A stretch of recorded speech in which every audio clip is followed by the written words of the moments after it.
அல்லாஹ் நம்மளை பார்த்து சொல்கிறான், உங்களுக்காகத்தான் இந்த பூமியில் உள்ள அனைத்தையும் படைத்திருக்கிறேன் என்று. ஆனால் இந்த பூமியில் வானத்தில் என்ன இருக்குதுங்கிறது தெரியாத சமூகமாக நாம தான் இருந்துக்கிட்டு இருக்கிறோம். இந்த வானம் பூமியில் என்ன இருக்குன்னு நமக்கு தெரியாது. யாரோ கண்டுபிடிச்சி சொன்னது தான் நம்ம சொல்லிட்டு வந்திருக்கோம். நாமளை கண்டுபிடிச்சோம். ஆனால் அல்லாஹ் யாரை பார்த்து சொல்கிறான்? உங்களுக்காக உங்களுக்கு படைச்சேன்னு அல்லாஹ் சொல்கிறான். அந்த உங்களுக்கு அப்படிங்கிற அந்த முன்னிலை சொல் மற்ற யாரை குறிப்பதற்கு முன்பு யாரை தான் குறிக்குது? நம்மளை தான் குறிக்குது.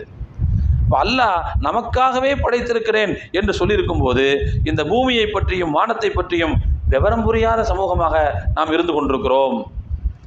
பூமிக்கடியில் கனிம வளங்கள் எப்படி அமைந்துள்ளன,